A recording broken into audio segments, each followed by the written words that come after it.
कि आज अपन इस पार्ट के अंदर बात करने वाले हैं एल्गी की, शैवाल की बात करने वाले हैं। तो देखिए सबसे पहले जो पंच जगत अवधारणा थी उसके तहत शैवाल को बांटा गया था।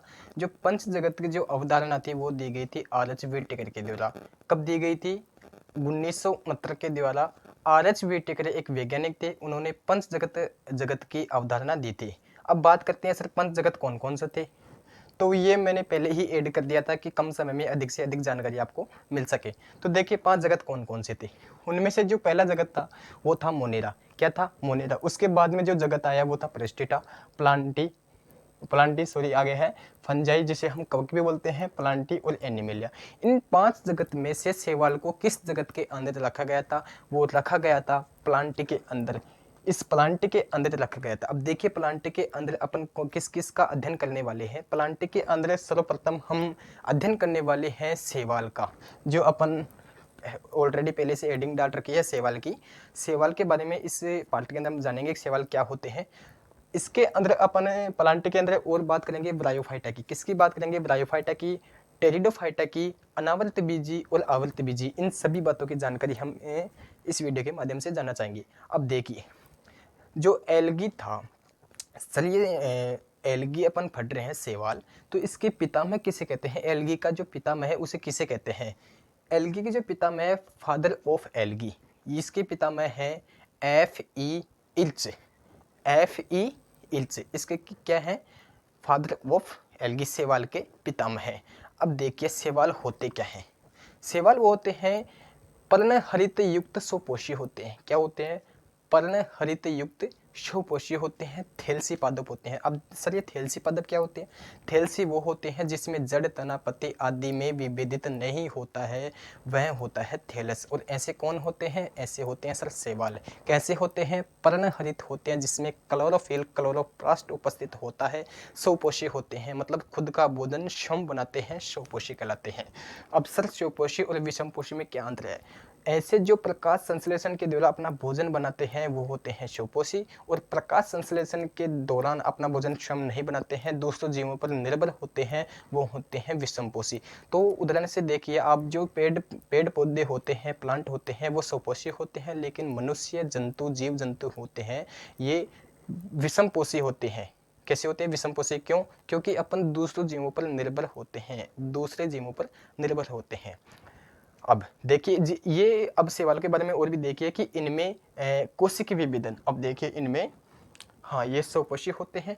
अब देखिए इसमें जो थैलसी पादप हो गए कौन, जिनमें कोशिक विभेदन तथा सवन ऊतकों का अभाव होता है। सवन ऊतक मतलब जाइलम फ्लोएम का अभाव होता है इसमें। इसमें जड़, चना, पत्ती नहीं होता है। शैवाल जलीय अधिकांश कैसी होती है? जलीय होती है। अब बात करते हैं कि सर इसमें कई प्रकार के वर्णक पाए जाते हैं। इसमें कई प्रकार के वर्णक पाए जाते हैं जिसकी जानकारी अपन आगे बात करेंगे। अब देखिए शैवाल क्या करते हैं। शैवालों का एक प्रकृति के अंदर सबसे ज्यादा फोटोसिंथेसिस मतलब प्रकाश संश्लेषण सर्वाधिक कौन करते हैं? शैवाल करते हैं। और प्रकाश संश्लेषण के दौरान किसकी मात्रा बनती है ज्यादा? ऑक्सीजन की। ऑक्सीजन की जो मात्रा है वो ज़्यादा बढ़ती है। ऑक्सीजन का लेवल बढ़ जाता है किसके तहत? प्रकाश संश्लेषण के तहत। और प्रकाश संश्लेषण सर्वाधिक किनमें होता है? शैवालों में होता है। और शैवालों के दौरान ही ऑक्सीजन का लेवल सर्वाधिक बढ़ता है। अब देखिए विभिन्न शैवाल व उनके अभिलक्षण। शैवाल समूह, वर्णक और संचित बोधन मतलब शैवालों का जो कौन कौन से शैवाल है हम वो इधर टाइप करेंगे। वर्ण उसमें वर्णक कौन सा पाया जाता है वो यहाँ टाइप करेंगे। और संचित भोजन किस रूप में संचित होता है भोजन वो यहाँ टाइप करेंगे। अब देखिए शैवालों को जो समूह बात करते हैं तो सर्वप्रथम जो शैवाल आता है वो होता है क्लोरोफाइसी। क्या आता है? शैवाल का जो समूह होता है क्लोरोफाइसी। पहला कौन सा आता है? क्लोरोफाइसी। अब देखिए देखिए मार्क करिए नहीं, मार्क नहीं है। पहले सर्वप्रथम आता है वो आता है क्लोरोफाइसी। क्या आता है? क्लोरोफाइसी। क्लोरोफाइसी। क्लोरोफाइसी जो सर्वप्रथम समूह आता है इसे हम हरे शैवाल के नाम से भी जानते हैं। किसे? हरे शैवाल के नाम से भी जानते हैं क्लोरोफाइसी को। अब सर इसके अंदर वर्णक कौन कौन से होते हैं? तो इसके अंदर वर्णक होते हैं क्लोरोफिल ए और क्लोरोफिल बी। इसके अंदर जो वर्णक होता है वो होता है क्लोरोफिल ए और क्लोरोफिल बी। सर इतनी बात हो गई। अब देखिए इसमें जो भोजन होता है, संचित भोजन, वो किस रूप में होता है? इसमें होता है स्टार्च के रूप में। किसमें? स्टार्च के रूप में। स्टार्च के रूप में इसमें भोजन संचलित है। अब दूसरी बात करते हैं शैवाल समूह। दूसरा आता है फियोफाइसी। कौन सा आता है? फियोफाइसी।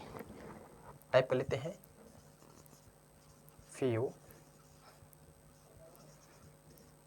फियोफाइसी की बात करते हैं। जो दूसरा जो समूह है फियोफाइसी, इसे हम भूरे शैवाल के नाम से भी जानते हैं। इसका जो सामान्य नाम है वो भूरे शैवाल है। जिसे कौन सा समूह है शैवाल का? फियोफाइसी। इसे हम सामान्य नाम से भूरे शैवाल के नाम से भी जानते हैं। इसके अंदर जो वर्णक होता है वो कौन कौन सा होता है? क्लोरोफिल ए और क्लोरोफिल बी। इसमें से हम क्लोरोफिल ए और क्लोरोफिल बी। तो सर ये भूरे शैवाल होते हैं, वो इसके एक वर्णक पाया जाता है क्या? फ्यूकोजेंथिन। क्या? फ्यूकोजेंथिन एक वर्णक पाया जाता है जिसके कारण जो शैवाल होते हैं उनको भूरा रंग प्रदान होता है। कौन सा वर्णक? फ्यूकोजेंथिन।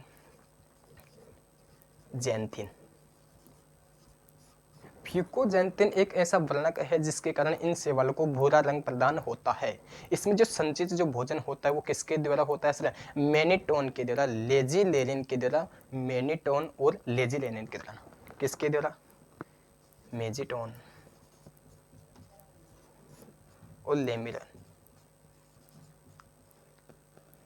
लेनिन के द्वारा। फियोफाइसी की बात कर ली। फियोफाइसी भूरे शैवाल, इसमें वर्णक क्लोरोफिल ए बी। और जो भूरा रंग प्रदान होता है भूरे शैवालों को वो किसके कारण होता है? फ्यूकोजेंथिन के कारण। इसमें जो संचित भोजन होता है वो मैनीटोन और लेजिलेनिन के द्वारा इसमें भोजन संचित होता है।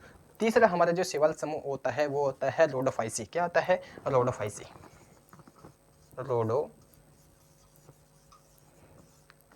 रोडोफाइसी तीसरा समूह होता है जिसे हम लाल शैवाल के नाम से भी जानते हैं। किसके? लाल शैवाल के नाम से भी जानते हैं।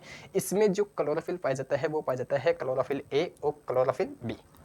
इसमें जो पाया जाता है वर्णक क्लोरोफिल ए और क्लोरोफिल बी। सर इतनी बात हो गई। अब देखिए इन भूरे शैवाल को भूरा रंग फ्यूकोजेंथिन के कारण। अब लाल शैवालों को लाल रंग किसके कारण होता है? वो होता है फाइकोएरिथ्रिन के द्वारा। कौन सा वर्णक? फाइकोएरिथ्रिन।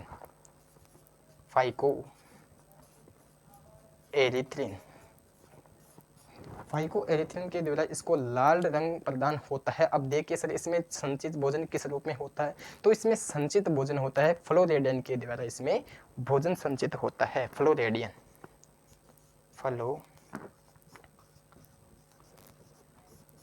फ्लोरेडियन के द्वारा इसमें भोजन संचित होता है फ्लोरेडियन के द्वारा। तो अपन ने आज तक इतनी बात कर ली कि सर शैवाल क्या होते हैं? शैवाल क्या होते हैं? अधिकांशतः जलीय होते हैं, थैलस आकार के होते हैं जिसमें जड़ तना पत्ती में विभेदित नहीं होता है। इसको हम क्या कहते हैं? शैवाल कहते हैं। शैवाल स्वपोषी होता है। शैवाल स्वपोषी होता है। इसमें ऊतकों का अभाव पाया जाता है, मतलब सेवनी ऊतकों का अभाव पाया जाता है। तो आज तक अपन बात कर ली। अगले पार्ट के अंदर अपन बात करेंगे कि शैवालों का जो सामान्य जो लक्षण के होते हैं वो क्या होते हैं, इनका वर्गीकरण क्या होता है, और शैवालों के अंदर क्लोरोफिस्ट सर्वाधिक उपस्थित होता है। कहीं ना कहीं हमारे मनुष्य के काम आता है। अर्थात हमारा जो आर्थिक महत्व है इस शैवालों के बारे में अपन अगले पार्ट के अंदर इसके बारे में जानेंगे। तब तक के लिए बने रहे। जय हिंद, जय भारत।